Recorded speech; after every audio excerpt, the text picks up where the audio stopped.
आज हम समझेंगे मैट्रिक्स में ऑर्डर ऑफ मैट्रिक्स, फिर आगे आएगा टाइप्स ऑफ मैट्रिक्स और उससे रिलेटेड कुछ क्वेश्चन आएंगे, उसके बारे में आज हम पढ़ेंगे। तो मैट्रिक्स क्या होता है, इससे पहले के वीडियो में हम एक्सप्लेन कर चुके हैं कि मैट्रिक्स होते क्या। मैट्रिक्स क्या होता है, एक रेक्टेंगुलर अरेंजमेंट होता है। और किसका रेक्टेंगुलर अरेंजमेंट होता है, नंबर्स और फंक्शंस। मतलब जो मैट्रिक्स है वो मैट्रिक्स एक अरेंजमेंट होता है, नंबर्स या फिर फंक्शंस का एक रेक्टेंगुलर अरेंजमेंट होता है। जैसे यहाँ पे रेक्टेंगुलर अरेंजमेंट वर्ड के प्लेस में अरे यूज किया, रेक्टेंगुलर अरे ऑफ नंबर्स और फंक्शंस। तो उसमें हम पढ़ेंगे ऑर्डर ऑफ ए मैट्रिक्स। किसी भी मैट्रिक्स का ऑर्डर कैसे हम राइट करते हैं। Let us suppose an example, the matrix A equal to 1 2 3 4 10 4 6। एक मैट्रिक्स A लिए। अब इसमें रो और कॉलम समझते हैं। हॉरिजॉन्टल लाइन जो एलिमेंट्स से हॉरिजॉन्टल लाइन बनती है उसे क्या बोलते हैं, रो बोलते हैं। R1 R2 R3 horizontal line जो बनती है एलिमेंट्स से उन्हें हम क्या बोलते हैं, रो। और ये क्या है, रोज है। इस मैट्रिक्स में टोटल कितने रोज हैं, 3। और वर्टिकल लाइन जो बनती है एलिमेंट से, जो वर्टिकल लाइन बनती है उसे हम क्या बोलते हैं, कॉलम्स। ये क्या है, कॉलम्स। किसी भी मैट्रिक्स में एलिमेंट से जो हॉरिजॉन्टल लाइंस बनती हैं उसे हम रो बोलते हैं, और वर्टिकल लाइन जो बनती है उसे हम क्या बोलते हैं, कॉलम्स बोलते हैं। तो यहाँ पे इस मैट्रिक्स का जो ऑर्डर होगा, order of a matrix A, total number of rows, total row कितने हैं, 3। नंबर ऑफ कॉलम्स कितने हैं, 3। 3 क्रॉस 3 का मैट्रिक्स होगा। ए इक्वल टू, इसका ऑर्डर क्या होगा, 1 2 3 4 5 10 2 4 6। ये जो मैट्रिक्स ए है ये किस ऑर्डर का मैट्रिक्स है, 3 क्रॉस 3। यहाँ पे राइट किया जाता है किसी भी मैट्रिक्स का जो ऑर्डर है, यहाँ राइट साइड नहीं तो बॉटम पे आप राइट करते हैं 3 cross 3। m cross n, m cross n general form जो ऑर्डर का होता है वो m क्रॉस n होता है, जहाँ m क्या रिप्रेजेंट कर रहा है, नंबर ऑफ रोज को, रो कितने रो है उस मैट्रिक्स में, और n क्या रिप्रेजेंट कर रहा है, नंबर ऑफ कॉलम्स को रिप्रेजेंट कर रहा है। और total number of elements in matrix, किसी भी मैट्रिक्स में टोटल नंबर ऑफ एलिमेंट्स क्या होते हैं, इसी को मल्टीप्लाई कर देते हैं, number of row and number of columns multiply 3 3 9। इस मैट्रिक्स में टोटल कितने एलिमेंट्स हो गए, 9 एलिमेंट्स हो गए। एलिमेंट्स अगर फाइंड करना है किसी मैट्रिक्स में तो number of rose multiply by number of columns, multiply करने के वही हो जाएंगे number of elements in that matrix. उस मैट्रिक्स में नंबर ऑफ एलिमेंट्स हो जाएंगे, कॉलम एंड रो। ठीक है। अब उसके बाद यहाँ पे हम general form of a matrix, rectangular array, rectangular array of a m cross n matrix, rectangular array of a m cross n matrix. एक हम रेक्टेंगुलर एरे ड्रा करेंगे और जिसका ऑर्डर जो होगा वो क्या होगा, m cross n। Rectangular array of m cross n matrix. अब यहाँ पे जो first element A11 A12 A13 dash dash A1 J dash dash A1 n। Next जो रो होगा 2 1, अभी यहाँ फर्स्ट एलिमेंट 1 1 क्या रिप्रेजेंट कर रहा है, फर्स्ट रो फर्स्ट कॉलम। मतलब ये जो A11 एलिमेंट है इसका प्लेस नेम क्या हो जाएगा, A11 1 first row first column, first row second column, first row third column, first row jth column, first row nth column.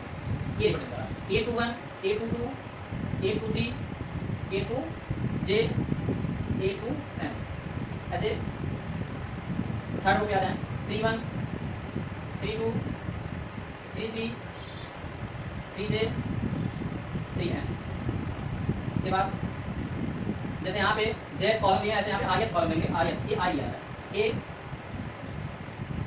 I1 A I2 A I3 A IJ and A IN। इसके बाद आ जाएंगे हम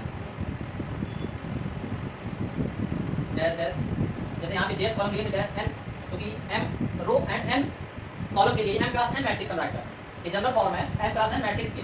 तो यहाँ से क्या हो जाएगा, ए, अब ये आयत, ये क्या लिए थे, आयत हम रो लिए थे, first row second row third row ith row, फिर ले लेंगे mth row, a m1 a m2 a m3 a mj a mn, ये mn, ये amn।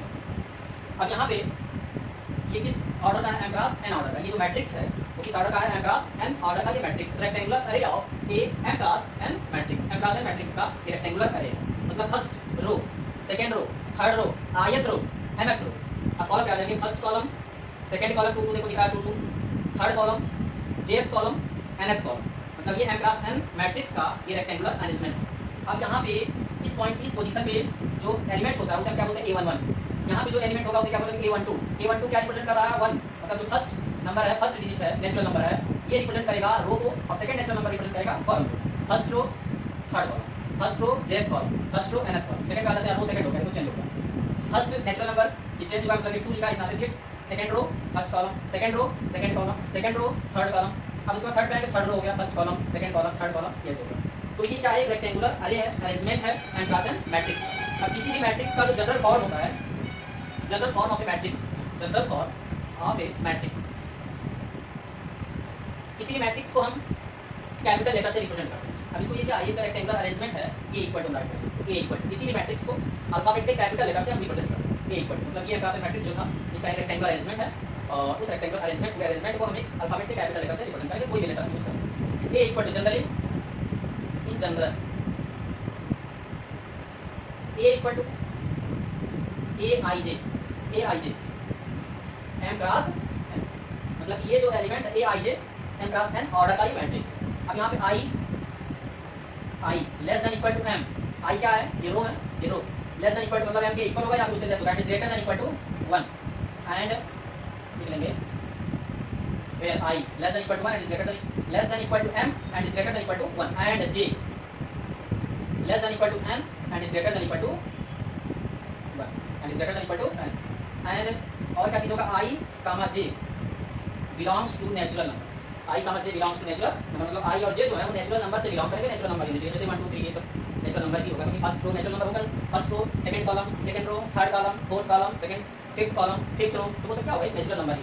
समझ गए, ये क्या है, रेक्टेंगुलर अरेंजमेंट है किसी भी मैट्रिक्स का, ये जनरल फॉर्म, कोई भी मैट्रिक्स कुछ भी हो सकता है इसी के अकॉर्डिंग होगा। अगर हम 3 रो 3 कॉलम लेंगे तो वो 1 1 1 2 1 3 2 1 2 2 2 3 3 1 3 2 3 यहाँ तक का एक मैट्रिक्स बन जाएगा, ठीक है, 3 ऑर्डर का रेक्टेंगुलर अरे of a matrix of order m cross n। किसी भी मैट्रिक्स को अल्फाबेट के कैपिटल लेटर से राइट करेंगे।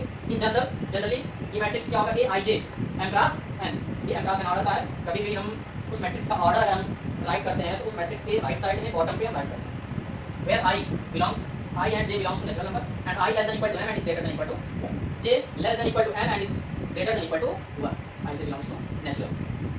अब उसके बाद एनसीईआरटी के कुछ एग्जांपल्स हैं, एग्जांपल्स हम करेंगे एनसीईआरटी के। फर्स्ट एग्जांपल है, consider the following information regarding the number of main and women workers in 3 factories first second and third.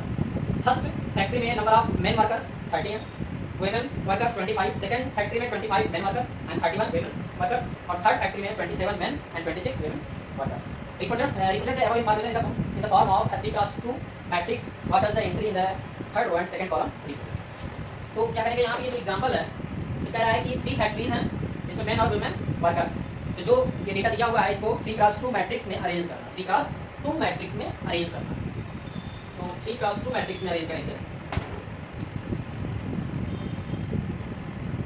Example 1, जो डेटा दिया हुआ है वो क्या डेटा है, फर्स्ट फैक्ट्री, सेकेंड फैक्ट्री और थर्ड फैक्ट्री।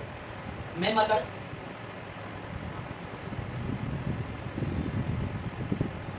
वुमेन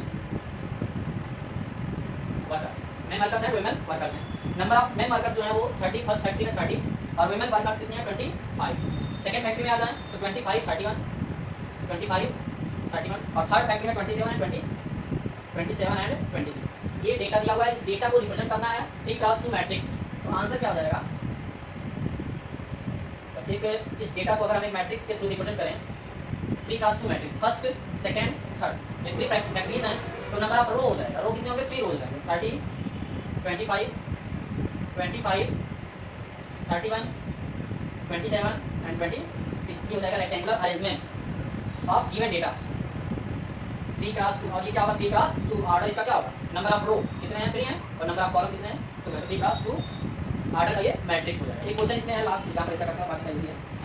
इसमें कह रहा है कि construct 3x2 matrix whose elements are given by aij equal to 1/2 mod of I minus 3j। एक 3x2 का मैट्रिक्स कंस्ट्रक्ट करना, एक मैट्रिक्स कंस्ट्रक्ट करना है जिसका ऑर्डर है 3x2 ऑर्डर का एक मैट्रिक्स कंस्ट्रक्ट करना है। और वहाँ पे दिया हुआ है कि ए आई जे जो दिया है ये एग्जाम्पल 3 एनसीईआरटी का एग्जाम्पल 3 है। A I J equal to I J equal to 1/2 mod of I minus 3j, mod of I minus 3j। अब कंस्ट्रक्ट करना है, एक मैट्रिक्स कंस्ट्रक्ट करना है जिसका ऑर्डर 3x2 ऑर्डर का। अब 3x2 ऑर्डर का अगर होगा, सबसे पहले हम ऑर्डर जनरल फॉर्म एक ऑर्डर हम 3x2 ऑर्डर का मैट्रिक्स होगा क्या, राइट करेंगे जैसे हमें रेक्टेंगुलर अरे अभी राइट किए थे इससे पहले a11 a12 a12 इस टाइप का 3x2 मैट्रिक्स होगा। 3x2 that means number of रोज कितने होंगे 3 और नंबर ऑफ कॉलम कितने होंगे 2। a11 a12 ऑर्डर कॉलम कितने होंगे 2 a12 a21 a22 a31 a3, ये मैट्रिक्स हो जाएगा 3x2 ऑर्डर। नंबर ऑफ रोज कितने हैं 3 1 2 3, नंबर ऑफ कॉलम्स कितने होंगे 1 2। अब यहाँ पे निकालेंगे एलिमेंट्स की a11 कितना होगा a12 a21 a22 a31 a32, यहाँ से निकालेंगे। फर्स्ट इक्वेशन क्या करना है, from equation first A I जे, आयत मतलब आई क्या रिप्रेजेंट कर रहा है number of row, A I जे मतलब कि आयत रो और जेथ कॉलम, इसके इक्वल 1/2 आई माइनस 3j। अब आई के प्लेस पे अगर हम 1 पुट करते हैं और जे के प्लेस पे भी 1 पुट करते हैं तो क्या आएगा 1/2 mod of 1 minus 3 multiply by 1, 3 multiply by 1/2 1 minus 3 हो जाएगा 1/2 मॉड ऑफ -2। ये क्या एब्सोल्यूट वैल्यू है तो ये नेगेटिव, मॉड में नेगेटिव मतलब इसकी वैल्यू क्या आएगी positive, equal to 1/2 multiply by 2, तो मुझे 2 कैंसिल इक्वल टू कितना हो गया 1। ये 1 की वैल्यू कितनी आ गई 1, ऐसे ही निकालेंगे हम a12 तो हो जाएगा 1/2 1/2 जे के प्लेस पे क्या पुट करना है, a12 का मतलब क्या है i equal to 1 and j equal to 2, i equal to 1 and j equal to 2 equal to 1/2 1 minus 6 equal to 1/2 minus 5 equal to 1/2 multiply by absolute values करेंगे तो पॉजिटिव आएगा इक्वल टू 5/2। उसके बाद निकालेंगे 21 a21 i equal to 2 j equal to 1 equal to 1/2 2 minus 3 3/2 equal to आ जाएगा 1/2 multiply by 2 minus 3 minus 1 equal to 1/2 multiply by 1 equal to 1/2 a22 1/2 i equal to 2 and j equal to 2 minus 3 multiply by 2 equal to 1/2 2 minus 6 equal to 1/2 minus 4 equal to 1/2 multiply by 4 1 जा 2 2 जा 4 equal to 2। उसके बाद निकालेंगे a31 1/2 i equal to 3 and j equal to 1 3 minus 3 multiply by 1 equal to 1/2 3 minus 3 equal to ये पूरा क्या हो जाएगा 0, 3 माइनस 3 इक्वल टू 0 पूरा क्या होगा 0। a32 equal to 1/2 3 minus 3 multiply by 2 equal to 1/2 3 minus 6 equal to 1/2 minus 3 equal to 3/2, ये minus 3 का एब्सोल्यूट वैल्यू प्लस 3 तो हो जाएगा 3/2। अब ये सारे एलिमेंट्स हम फाइंड कर चुके हैं, a11 a12 a21 a22 a31 a32। अब इन्हीं एलिमेंट्स को ले जाकर इसमें पुट कर तो वही रिक्वायर्ड मैट्रिक्स हो जाएगा। अब यहाँ से देखो मैट्रिक्स इक्वल टू देखो matrix a equal to a11 कितना है 1 a12 5/2 a21 1/2 a22 कितना है 2 a31 0 एंड a32 3/2। यही हो गया 3x2 ऑर्डर का मैट्रिक्स हो गया। जो ए आई जे की वैल्यू दिया हुआ है उसका यूज़ करके आई और जे की वैल्यूज पुट करके अलग अलग हम a11 a12 a21 a22 a31 a32 निकालेंगे और इसमें पुट कर देंगे, वही हो जाएगा रिक्वायर्ड मैट्रिक्स। उसके बाद जो आगे है पढ़ना है types of matrix, types of matrices. Types of matrices में types of matrices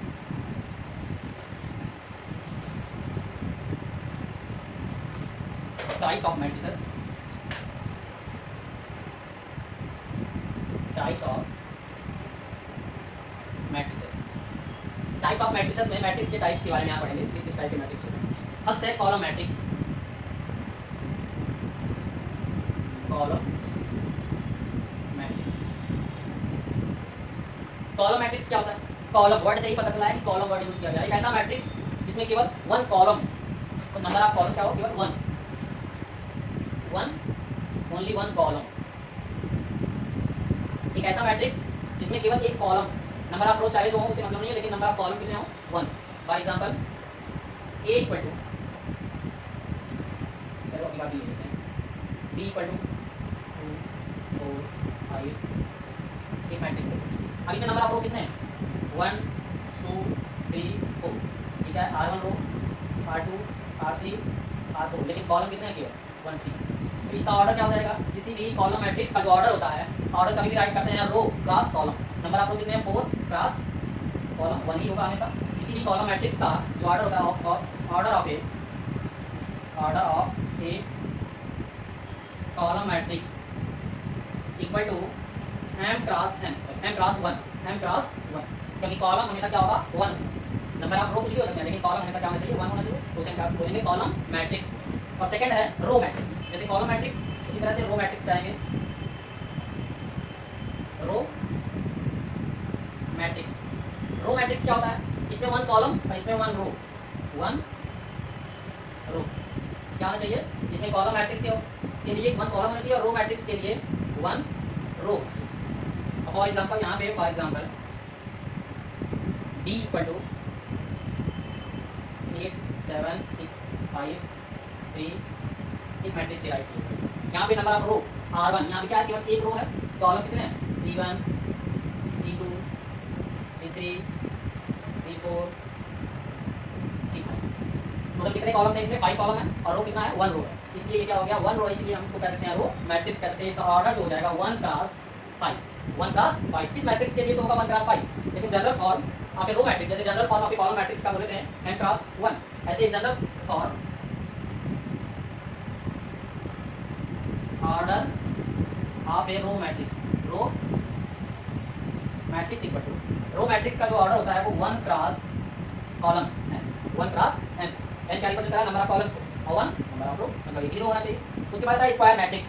square matrix क्या होगा, एक ऐसा मैट्रिक्स जिसमें number of columns equal to number of rows, number of columns equal to number of rows, एक ऐसा matrix जिसमें column और row same, number of columns और नंबर ऑफ रोज वो सेम हो, तो उस मैट्रिक्स को हम कॉलम मैट्रिक्स स्क्वायर मैट्रिक्स को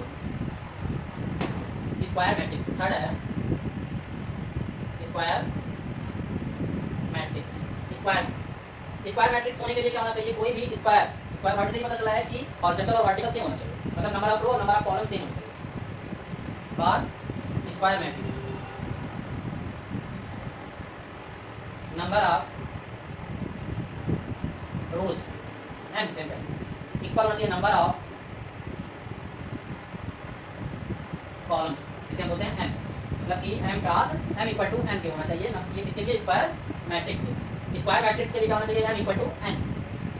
for example a equal to matrix a equal to 7 5 1 2 4 6 3 5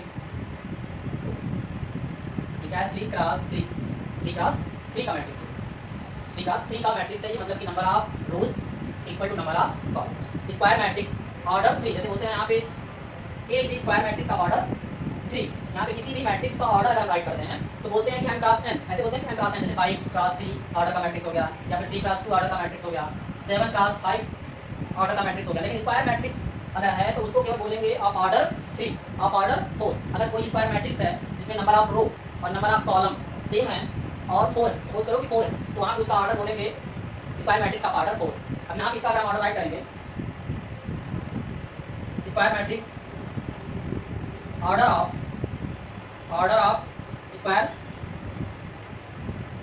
square matrix A is 3, order of square matrix A is 3, मतलब square matrix A का जो ऑर्डर है वो कितना है 3, क्योंकि m और n दोनों क्या होते हैं सेम होते हैं, तो हम केवल एक ही का हम चाहे नंबर ऑफ कॉलम को रिप्रेजेंट करें, हम राइट करें, या फिर नंबर ऑफ रो को राइट करके उसका ऑर्डर हम शो कर सकते हैं। Order of square matrix A is 3, और अगर number of row number of column different है तो उसके लिए क्रॉस करके हम राइट करते हैं, 7 क्रॉस 3 या फिर 3 क्रॉस 2 5 क्रॉस 4, ऐसे हम राइट करते हैं।